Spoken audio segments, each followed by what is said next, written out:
स्वतंत्रता दिवस के खास मौके पर धनबाद को डीएमएफटी फंड से करीब 700 करोड़ रुपए की विकास योजनाओं की सौगात मिली है। इन योजनाओं के तहत जिले के विभिन्न क्षेत्रों में बिजली, पानी, सड़क समेत अन्य सुविधाओं को बेहतर किया जाएगा। उपायुक्त आदित्य रंजन ने बताया कि अगले 6 महीने से लेकर 1 साल के भीतर इन योजनाओं का असर धरातल पर दिखाई देने लगेगा। धनबाद जिले में 80वां स्वतंत्रता दिवस धूमधाम और देशभक्ति के माहौल में मनाया गया। मुख्य समारोह गोल्फ ग्राउंड स्थित रणधीर वर्मा स्टेडियम में आयोजित हुआ। यहां उपायुक्त आदित्य रंजन ने राष्ट्रीय ध्वज फहराया। ध्वजारोहण के दौरान राष्ट्रगान के साथ पूरा स्टेडियम देशभक्ति के रंग में रंग गया।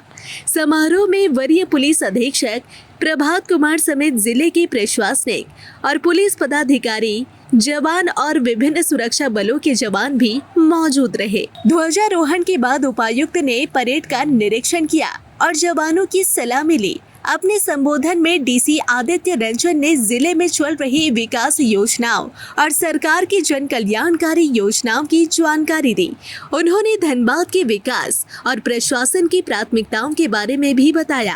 आज 80th इंडिपेंडेंस डे पर धनबाद जिले के सभी जिला प्रशासन की ओर से बहुत बहुत शुभकामनाएं। गोल्फ ग्राउंड में आज बहुत ही उम्दा तरीके से और आगे बोर्ड माहौल में राष्ट्रीय ध्वज को सैल्यूट के साथ ध्वजारोहण किया गया। सभी को मेरी तरफ से बहुत बहुत शुभकामनाएं। और इस बीच में पूरे साल भर में खासकर 26 जनवरी के बाद लास्ट 6 महीने 7 महीने में जो कार्य हुए हैं जिले में, उसकी उपलब्धियों को भी रखा गया। राज्य सरकार द्वारा निहित सभी योजनाओं के बारे में बताया गया और मुख्य रूप से जो नियुक्तियां हुई है जिले में, लगभग 1800 नियुक्तियां हम लोगों ने की है विभिन्न पदों पर। सभी नियुक्तियां पारदर्शी तरीके से हुई और बहुत ही फेयर ढंग से रखा गया।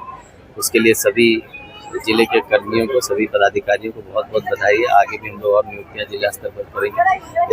इसके अतिरिक्त योजनाओं के मामले में लगभग 600 से 700 करोड़ रुपए की योजनाएं डीएमएफटी मद से विभिन्न क्षेत्रों में शिक्षा, स्वास्थ्य, सड़क निर्माण में चल रही है, जो आने वाले 6 महीने से साल भर में धरातल पर दिखने लग जाएंगे। सर, ये अभी जो इस विद्यालय और लगभग 30 से ज़्यादा आंगनवाड़ी, 10 के आसपास अस्पताल, वैसे अस्पताल, विद्यालय, आंगनवाड़ी जिन्होंने बहुत उत्कृष्ट प्रदर्शन किया है इस वर्ष शिक्षा के मानकों पर और बच्चों को जो सुविधाएं मिलती है उसके मानकों पर, उस पर दिया गया है। और यह राशि जो है वो एसएमसी के खाते में जाएगी, ताकि वो विद्यालय जो ऑलरेडी सीमित संसाधन में बहुत अच्छा प्रदर्शन कर रहे थे, वो इस राशि का उपयोग करके उस विद्यालय की सुविधाओं को और बढ़ाएंगे और झारखंड के बच्चों को वो सपना देंगे जो हम सब ने मिलकर देखा है।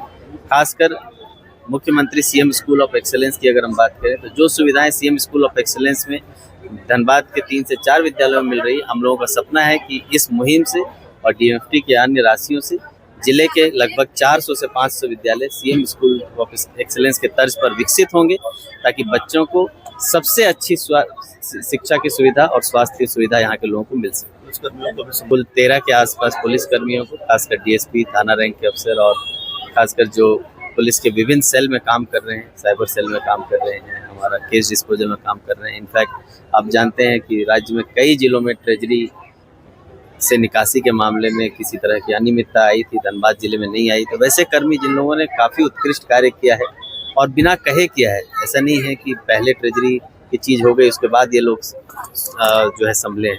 इन लोगों ने बहुत उत्कृष्ट काम किया है, खासकर तब जब इन पर कोई नज़र नहीं थी। तो निस्वार्थ भाव से सिंसियरली अपना काम करने के लिए ऐसे 13 पुलिसकर्मियों को आज यहाँ गोल्फ ग्राउंड में सम्मानित किया गया। अन्य को पुलिस केंद्र में भी किया जाएगा और निश्चय ही साइबर क्राइम हो, केस डिस्पोजल हो या अन्य अनुसंधान का काम हो, पुलिस का अपग्रेडेशन हो, उसमें जो कार्य लास्ट 1 साल में हुआ है जिले में, वो सराहनीय है और खासकर यहाँ के लोगों के लिए बहुत ही महत्वपूर्ण है। आम लोगों को इससे काफ़ी सुविधा भी मिलेगी और जो लोगों का भरोसा है पुलिस सिस्टम पर, प्रशासन पर, वो धीरे धीरे बढ़ेगा। परेड में बेहतर प्रदर्शन करने वाली प्लाटून को सम्मानित किया गया। सीआरपीएफ की प्लाटून ने पहला स्थान हासिल किया, जबकि एनसीसी की प्लाटून दूसरे और जिला पुलिस की प्लाटून तीसरे स्थान पर रही। इसके अलावा उत्कृष्ट कार्य करने वाले पुलिस पदाधिकारी और जवानों को भी सम्मानित किया गया। बेहतर कार्य करने वाली आंगनबाड़ी सेविका और सहिया को भी पुरस्कार दिया गया। समारोह के दौरान स्वतंत्रता सेनानियों और देश के लिए बलिदान देने वाले वीरों को नमन किया गया। साथ ही देश की एकता, अखंडता और विकास के लिए काम करने का संकल्प लिया गया।